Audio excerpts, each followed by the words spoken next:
Hi, I'm David Homel, a co-translator of A Pinch of Time with my son Jacob Homel. And it really took two of us to do this book. It has a special kind of challenge because on one hand, we're back in World War II in Marseille and also elsewhere in Provence. So we've got a sound is like we're in the early part of the 40s.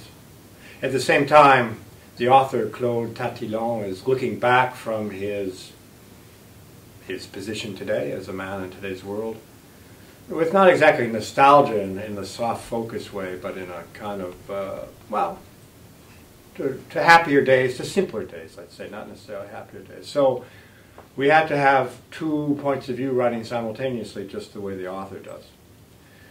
At the same time, we had to deal with Provençal, we had to deal with the way people talked in those country places, because the book is set not only in Marseille, but out in the fields, out in the countryside.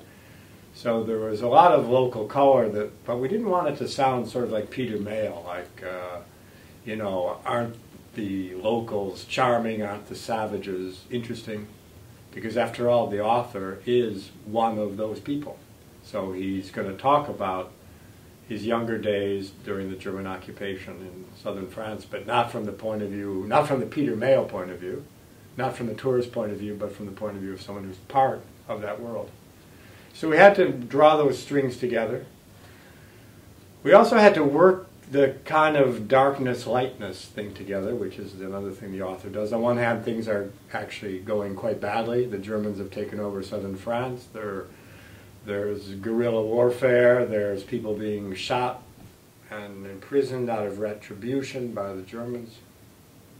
There's, you know, actually the young hero's father gets taken away and dies in captivity, or so we think, or so we are led to think anyway.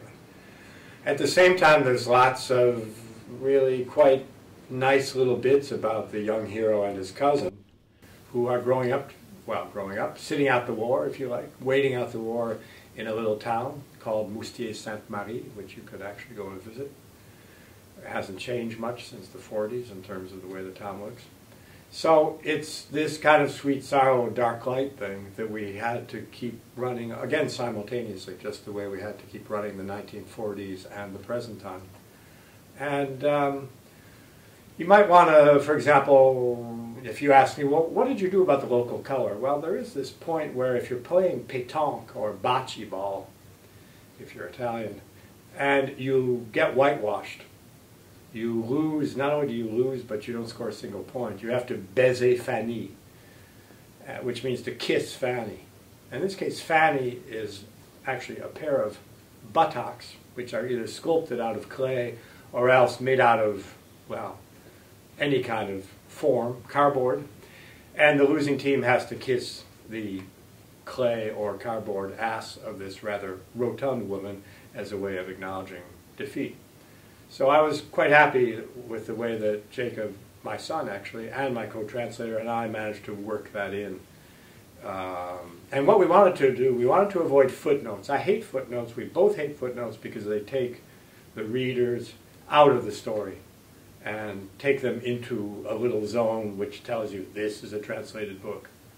We want to keep the readers in the story, keep them in that atmosphere, and I think we did do that, and we gave them a good pinch of time. And of course what's important is the famous pesto soup au pistou, this recipe for this soup that will keep you alive during World War II, excuse me, which is sort of like a minestrone but Provençal style. You've got the recipe at the back of the book, and I tried it and it works. So I certainly wasn't going to put any recipe in this book without first trying it and being satisfied with the results. So bon appétit to all of you.